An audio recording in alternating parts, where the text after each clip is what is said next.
അസ്സാം വലൈക്കും hi all. അപ്പോൾ ഇനി റമദാനല്ലേ വരുന്നത്, നമുക്ക് കുറച്ച് ബീഫ് വരട്ടി വെച്ചാലോ? നല്ലല്ലേ ബീഫ് വരട്ടിയിട്ട് നമ്മുടെ കയ്യിൽ സ്റ്റോക്ക് ഉണ്ടെങ്കിൽ. അപ്പോൾ ഇതില്ലേ 4 കിലോ ബീഫാണേ. 4 കിലോ ബീഫ് നന്നായിട്ട് കഴുകി വൃത്തിയാക്കി വെച്ചിട്ടുണ്ട്. എനിക്കിപ്പോൾ ഇതൊരു 3-4 ബാച്ചായിട്ട് വേവിച്ചെടുക്കണം കേട്ടോ. എൻ്റെ അത്ര വലിയ കുക്കർ എൻ്റെ കയ്യിലില്ല.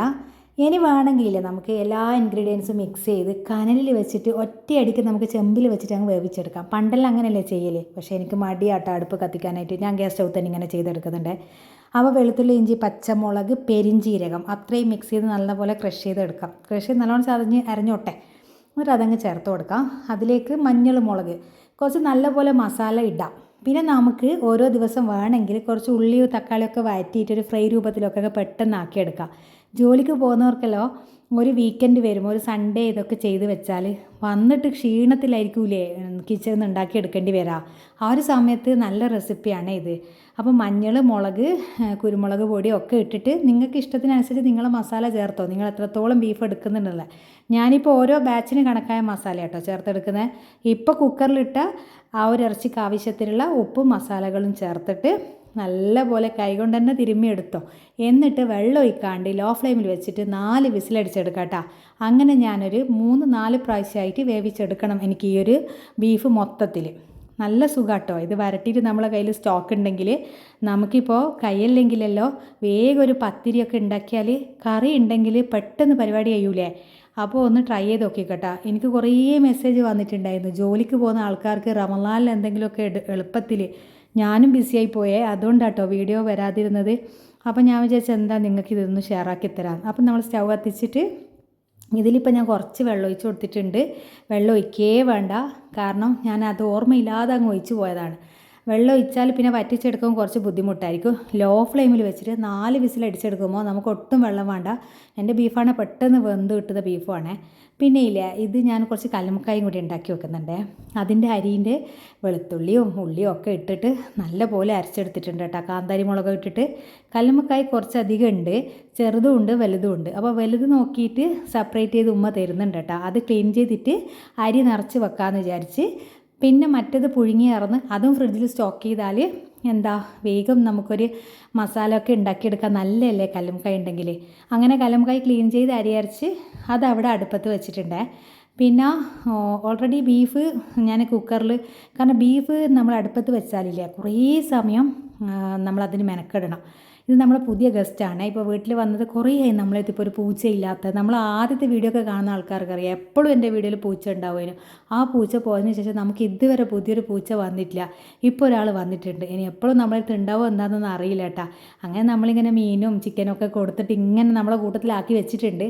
എപ്പോഴാണ് പോവാൻ വരാമെന്നറിയാം. നമ്മളോട് വലിയ അറ്റാച്ച്മെൻ്റ് ഒന്നും വന്നിട്ടില്ല. എന്നാലും നോക്കാം, നമുക്ക് ഇഷ്ടമാട്ടോ ഒരു പൂച്ച വീട്ടിലുണ്ടായാൽ നല്ലതല്ലേ. ഇനിയിപ്പോൾ കുക്കറിൽ നമ്മളെല്ലാം വേവിച്ച് മാറ്റി വെച്ചിട്ടുണ്ട്. നമുക്കിതിനൊന്ന് വരട്ടിയെടുക്കാം. ഞാനിതില്ലേ കുറച്ചായിട്ടാണ് എടുക്കുന്നത്. ഞാൻ അപ്പുറത്തെ വീട്ടിലാണ് ഉള്ളത്, തറവാട്ടിൽ. എൻ്റെ വീട്ടിലില്ലേ എൻ്റെ ഗ്യാസ് സ്റ്റൗവില്ലേ കത്തുന്നില്ല. അങ്ങനെ പെട്ടിട്ടാണ് ഉള്ളത്. എനിക്കിപ്പോൾ പുതിയ ഗ്യാസ് സ്റ്റൗ വാങ്ങിക്കണം. അതിന് വേണ്ടിയിട്ട് തലശ്ശേരി പോകണോ. അപ്പോൾ ഞാൻ വിചാരിച്ച് ഇതിപ്പം തറവാട്ടിൽ നിന്നാട്ടോ ഉണ്ടാക്കുന്നത്. അപ്പം ഞാനില്ലേ ഗീലാണ് ചെയ്യുന്നത്. നിങ്ങൾ വേണമെങ്കിലേ വെളിച്ചെണ്ണ ഒഴിച്ചോ. വെളിച്ചെണ്ണ നല്ല ടേസ്റ്റാണ്, ഗീയാവുമ്പോൾ ടേസ്റ്റാണ്. ഇവിടെ എല്ലാവർക്കും ഗീൻ്റെ ഫ്ലേവർ ഭയങ്കര ഇഷ്ടമാണ്. അതുകൊണ്ട് പിന്നെ ഞാൻ വിചാരിച്ച് ഗീ തന്നെ ചെയ്യാം. നോമ്പലല്ലേ വരുന്നത്, മക്കൾക്കൊക്കെ നോമ്പ് പറഞ്ഞാൽ നല്ല ടേസ്റ്റ് കൊടുക്കണമെന്നല്ലേ നമുക്ക് ഇഷ്ടമുണ്ടാവുക. നല്ലോണം തേങ്ങാക്കൊത്തങ്ങ് ഗീയിൽ മുറിച്ചെടുത്തതിന് ശേഷം ചെറിയുള്ളി കുറച്ച് നല്ലോണം എടുത്തോളേ. ചെറിയുള്ളി ഞാൻ പൊളിക്കാൻ മടിക്ക് കുറച്ചേ എടുത്തുക്കുള്ളൂ. പിന്നെ അതെല്ലാം നമ്മൾ ഇഷ്ടത്തിനനുസരിച്ച് നമുക്ക് കൂട്ടാം. പിന്നെ സ്റ്റോർ ചെയ്ത് വെക്കുന്നതാണെങ്കിൽ അധികം ഉള്ളി ഇടാത്തതുമാണ് നല്ലത്. നല്ലപോലെ കറിവേപ്പിലെല്ലാം ഇട്ടിട്ട് നല്ലപോലെ ഈ നെയ്യിലൊന്ന് അധികം വാടിക്കൊയണ്ട, നല്ലപോലെ ഒന്നും ഇത് വരണം. എന്താണ് പിന്നെ നമ്മൾ ഈ ഒരു ബീഫ് വരണ്ട് വരുമ്പോൾ അതൊക്കെ അങ്ങ് സെറ്റായിക്കോളും. നല്ലപോലെ പച്ചമുളക് ഇട്ട് കൊടുക്കുന്നുണ്ട്. പച്ചമുളകിൻ്റെ ഫ്ലേവർ ഇതിൽ വരുമ്പോൾ പ്രത്യേക ടേസ്റ്റാണ്. മല്ലിയില ലാസ്റ്റ് ചേർത്ത് കൊടുക്കാം. ഇനി ഇത് നല്ലപോലെ ഒന്ന് വഴറ്റിയതിന് ശേഷം നമ്മൾ വേവിച്ച ബീഫും കൂടി ഇട്ട് കൊടുത്തിട്ട് നല്ലവണ്ണം വറ്റിച്ച് നിങ്ങൾക്ക് എത്രത്തോളം ഡ്രൈ ആക്കണോ അത്രത്തോളം ഡ്രൈ ആക്കി മാറ്റി വെക്കുക. 2-3 തരത്തിൽ ബീഫ് വരട്ടാം. പക്ഷേ ഇതിപ്പോൾ ഏറ്റവും ഈസി ആയിട്ടുള്ളൊരു വേ ആട്ടോ ഞാൻ കാണിക്കുന്നത്. ഇതിന് ചെറിയുള്ളി ഇല്ലെങ്കിൽ നിങ്ങൾ എന്ത് ചെയ്യുക, കറിവേപ്പിലയും വെളുത്തുള്ളിയും പിന്നെ പച്ചമുളകൊക്കെ ഒന്ന് വഴറ്റിയിട്ട് ചെറിയുള്ളി ഓരോ ദിവസം നമ്മൾ വേണമെങ്കിൽ ഉള്ളി മിക്സ് ചെയ്ത് കൊടുത്താൽ മതി. അതാണ് നമ്മളെ ചോയ്സ് അനുസരിച്ചിട്ട്. എന്തായാലും ബീഫ് കഴുകി വൃത്തിയാക്കി നമ്മൾ മസാല പുരട്ടി ഇങ്ങനെ വെച്ചാൽ ശരിക്കും പറഞ്ഞാൽ ഇത് മതി. ഇവിടെ നമ്മളെ കുട്ടിയൊക്കെയല്ലോ ഇതിൻ്റെ കൂടെ ഒരു ഹമ്മൂസോ ഒരു ചപ്പാത്തിയും കൊടുത്താൽ ഹാപ്പിയായി. അപ്പോൾ കറി ഉണ്ടാക്കാൻ ചിലപ്പോൾ സമയമില്ലെങ്കിലും കയ്യില്ലാത്ത ദിവസങ്ങളിലൊക്കെ സ്റ്റോക്ക് ഉണ്ടെങ്കിൽ നല്ലതല്ലേ. പണ്ടല്ലോ ഇത് ഉണ്ടാക്കിയിട്ട് കുടുക്കയിൽ ഉറി എന്ന് പറയൂലേ, അതിൽ സൂക്ഷിച്ച് വെക്കുമെന്നാണ് നമ്മളെ ഉമ്മയെല്ലാം പറഞ്ഞത്. പക്ഷേ ഇപ്പം നമുക്ക് അങ്ങനെയൊന്നുമില്ല. അതാണ് ഞാൻ നമുക്ക് ഫ്രിഡ്ജിൽ മാറ്റിയൊക്കെ. ഇനി അല്ലെങ്കിലും നമുക്കൊരു പേടിയല്ലേ, ഇപ്പം എന്തോ പുറത്ത് വെക്കാനായിട്ട് വേഗം ഒരു പൂപ്പൽ വരുമോ കേടായി പോകുമോ എന്നുള്ളൊരു ഡൗട്ട് വരും. അതുകൊണ്ട് ഞാൻ ഫ്രിഡ്ജിലാണ് വെക്കുന്നത്. അല്ലാണ്ട് ഇങ്ങനെ ഉമ്മ പറയുന്നുണ്ട് രാവിലെയും വൈകുന്നേരം ചൂടാക്കിയിട്ട് ചട്ടിയിൽ വറ്റിച്ച് ഇങ്ങനെ വെച്ചാൽ ഭയങ്കര ടേസ്റ്റ് ആവുമല്ലോ. അതൊരു അച്ചാർ രൂപത്തിലായിട്ട് ആക്കേണ്ടി വരുമല്ലേ. എനിക്കെല്ലാം ഒരു ടെൻഷനാണ്, പുറത്തിങ്ങനെ വെക്കുമ്പോൾ ഭയങ്കര ബേജാറാണ്. അപ്പോൾ അത് നിങ്ങളെ ഇഷ്ടം. അപ്പോൾ ഞാനിങ്ങനെ കുറച്ച് സ്റ്റോക്ക് ചെയ്ത് വെക്കുന്നുണ്ട്. ബാക്കിയെല്ലാം താല്പര്യമുണ്ട് ചെയ്യാം.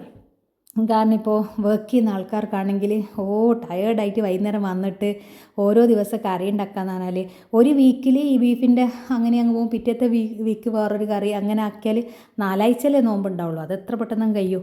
അത് വലിയ ബുദ്ധിമുട്ടൊന്നും ഉണ്ടാവില്ല. നമ്മൾ വരുമ്പോൾ വിചാരിക്കും അയ്യോ എങ്ങനെ ആരോഗ്യം ഉണ്ടാവണേ നമുക്കത് ചെയ്തെടുക്കാനായിട്ട്. എല്ലാ കാര്യങ്ങളും നമുക്ക് ഒന്നും നമുക്ക് മിസ് ചെയ്യാൻ പറ്റില്ലല്ലോ.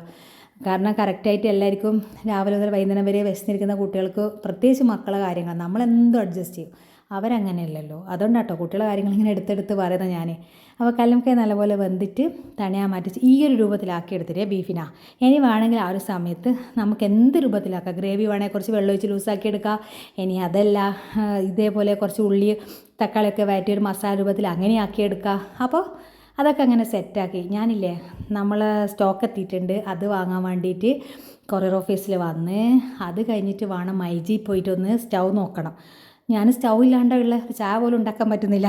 ഗ്യാസ് കംപ്ലീറ്റ്ലി പോയി. ഞാൻ വീട്ടിൽ കൂടുന്ന സമയത്ത് വാങ്ങിച്ചതാണ്. ബർണർ പോയി ഒക്കെ പോയി ഒരുപാട് പ്രാവശ്യം നന്നാക്കി ഞാൻ നോർമൽ ഒരു സ്റ്റൗ ആയിരുന്നു വാങ്ങിച്ചത്. അങ്ങനെ ഭയങ്കര വലിയ സ്റ്റൗ ഒന്നും വാങ്ങിച്ചിട്ടില്ല. അപ്പോൾ ഇപ്രാവശ്യം വിചാരിച്ച് നല്ലൊരു സ്റ്റൗ തന്നെ വാങ്ങിക്കാമെന്നുള്ള വിചാരിച്ച് കുറേ ആയി കേട്ടോ ഞാൻ ഇത് നോട്ട് ചെയ്ത് വെച്ചിട്ട് ഈ ഒരു സ്റ്റൗ മൈജിയിൽ. അപ്പോൾ ഇങ്ങനെ എൻ്റെ ബക്കറ്റ് ലിസ്റ്റിൽ കുറേ ആയി. അപ്പോൾ സ്റ്റൗ ഒക്കെ നെക്സ്റ്റ് വീഡിയോ കാണേ.